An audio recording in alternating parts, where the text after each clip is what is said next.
now, a growing diplomatic rift is emerging among Western allies as US President Donald Trump struggles to build international support for securing the strategic Strait of Hormuz. Several key US allies have either rejected or expressed hesitation over Washington's call to deploy naval forces to the region amid the ongoing conflict involving the United States, Israel, and Iran. Japan has made it clear that it has taken no decision to send escort ships to the West Asia. Japanese Prime Minister Sanae Takaichi said that Tokyo is still evaluating possible steps within the limits of its pacifist constitution, which restricts overseas military deployments.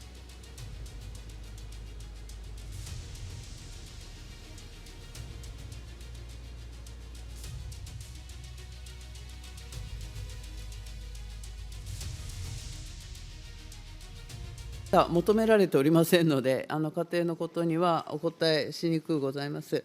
日本政府として必要な対応を行う方法を現在検討中です。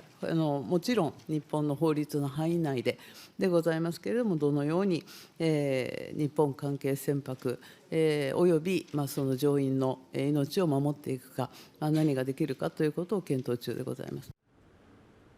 Australia has also ruled out sending warships, with Transport Minister Catherine King saying that Canberra has not been asked to contribute naval forces and is currently focused on defensive support in the United Arab Emirates. In Europe, the divisions appear even sharper. Germany has expressed skepticism about any NATO role in the Gulf, with Foreign Minister Johann Wadephal stating that the alliance has neither discussed nor approved such a mission.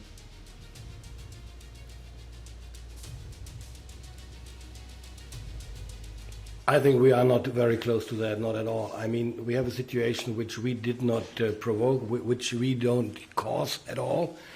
This war started without any consultations before. We have a big responsibility, a very important responsibility for the eastern flank and the high north, as I mentioned earlier, and we stay committed to that, but we can't be anywhere on the world, and we can't be at every place to support a war which we didn't start.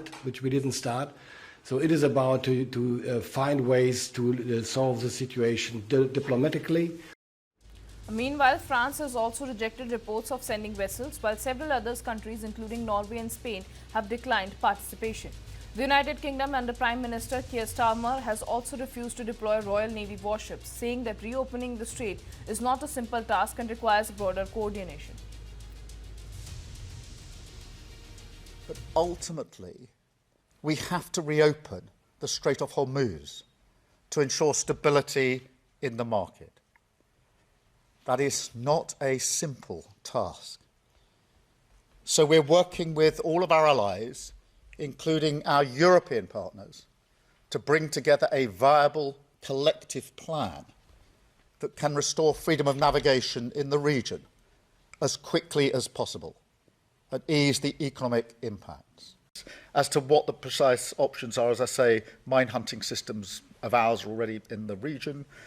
We've already spoken about what we can do in relation to anti-drone capability. But this isn't just about what the UK can do, it's about how we play a part in bringing others together behind a viable plan. So that's where we're at the moment. Firstly, we are working with others to come up with a credible plan for the Straits of Hormuz to ensure that we can reopen shipping and passage through the strait. Let me be clear, that won't be, and it's never been envisaged to be, a NATO mission. That'll have to be an alliance of partners, which is why we're working with partners both in Europe, in the Gulf, and with the US. It's important that we continue that. It is not straightforward, and you can see that historically when there have been other conflicts that have affected the straits. But I do think that working with others, including the US, is the way to go forward. And I had a perfectly good discussion with President Trump about that yesterday. And of course, as you'd expect, I mean, we are talking to the US at all levels all the time. The Strait of Hormuz is then a separate discussion. And it is a discussion. We're not at a point of decisions yet. And I want to really stress that. The pushback comes after Trump urged multiple nations to join a maritime coalition to secure shipping through the Strait of Hormuz. a choke point that carries roughly 20% of the world's oil and energy supplies.